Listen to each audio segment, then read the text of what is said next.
agar kalian bisa mendapatkan entry-entry pucuk dengan stop loss yang sangat tipis, yang sangat disukai oleh semua orang. Sebelum melanjutkan, klik tombol like, subscribe, dan tombol lonceng untuk menerima update video dari kami. Lalu apa itu Fibonacci? Pada dasarnya Fibonacci adalah sebuah indikator yang digunakan dengan cara menarik dari satu titik level ke level lainnya atau satu candle ke candle lainnya untuk mendapatkan sebuah level-level support resistance.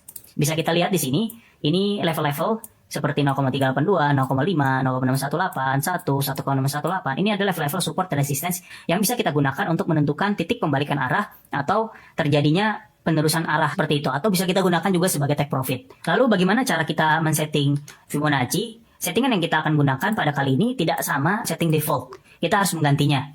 Bisa kita lihat di sini, ini angka-angka yang bakal kita gunakan nantinya untuk menganalisa pada Fibonacci yang akan saya sharing ke kalian semua. Yaitu pertama ada base entry, yaitu level 0, kemudian ada level entry dari 0,236 hingga 0,5, lalu ada take profit 1, take profit 2, dan complete cycle. Complete cycle ini menunjukkan pemberhentian dari arah trend. Lalu bagaimana cara menarik Fibo pada settingan yang baru ini? Pada dasarnya, yang seperti banyak orang ketahui, cara menarik Fibo yaitu dari ekor ke body candle ataupun ekor ke ekor candle. Biasanya bisa ditarik dari tren yang paling bawah kemudian kepada tren paling atas untuk mengetahui pullback. Namun, pada case kali ini kita akan menggunakan Fibo dengan cara sedikit berbeda. Lalu pertanyaannya, candle mana yang bisa kita gunakan untuk menarik garis Fibo? Pada dasarnya, untuk menarik Fibo pada settingan yang baru ini, kita harus menemui sebuah candle confirmation. Candle confirmation ini merupakan candle yang memberikan konfirmasi kepada kita bahwa akan terjadi pembalikan arah. Candle confirmation ini dibagi menjadi dua, yaitu dominant break dan candle break. Mari kita lihat penjelasan dari dominant break yang pertama. Dominant break yaitu suatu candle pada ujung trend yang ditembus lebih dari dua candle. Bisa kita lihat di sini terdapat candle bullish, kemudian satu candle di dalam candle bullish, 2, 3, dan candle keempat ini menembus candle bullish yang ini, yang pertama. Maka bisa dikatakan bahwa ini adalah dominant break. Dan begitu pun untuk cash bearish. Bisa kita lihat di sini ada satu candle bullish, kemudian nomor 2, kemudian ada candle ketiga tembus. Maka dinamakan ini adalah dominant break. Lalu bagaimana contoh untuk candle break? Candle break ini pada dasarnya bisa kita lihat di sini terdapat kenaikan pada suatu trend, kemudian terjadi pullback, kemudian kenaikan lagi.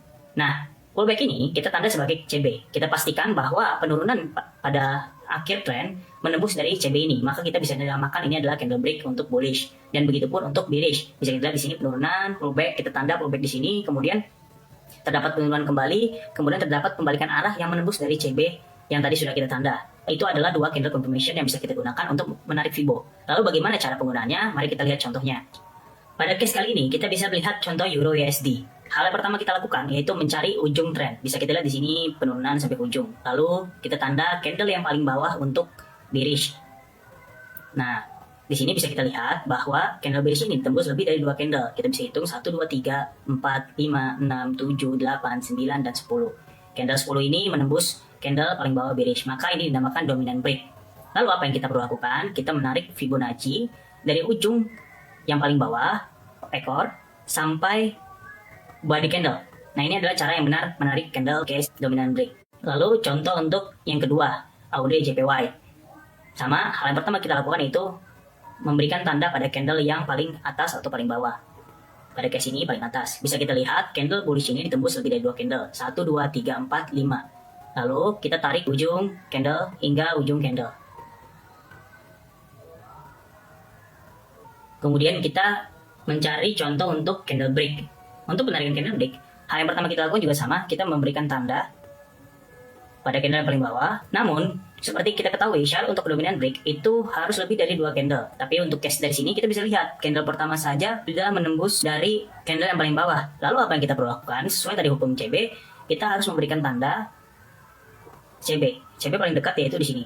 Kita lihat di sini terdapat kenaikan, penurunan, kenaikan, penurunan, kenaikan lagi, penurunan. Berarti kita tanda di sini hingga menembus. Maka kita tarik Fibonacci dari yang paling bawah hingga ekor candle. Seperti ini. Nah, ini cara menarik CB untuk kembalikan arah downtrend. Lalu yang terakhir untuk contoh CB, sama hal yang pertama kita lakukan yaitu memberikan tanda candle paling atas. Kita bisa lihat candle ini ditembus oleh satu candle, maka kita harus menentukan titik CB. Titik CB kita bisa tarik di sini. Kita bisa lihat satu candle ini menembus. Kita tarik dari candle paling atas, ekor, penarikan titik 0 itu harus selalu dari ekor. Sedangkan untuk titik 100 atau titik 1 bisa kita tarik ke body atau ke candle. Kita bisa menyesuaikan dengan case dari setiap pair. Itulah cara penarikan Fibo untuk contoh dominant break dan candle break.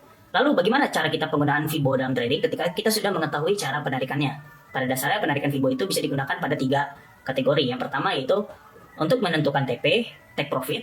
Yang kedua itu mengetahui akhir trend. Dan yang ketiga itu mengetahui pullback atau untuk entry di pucuk. Itu yang bakal nanti kita bahas ketiganya.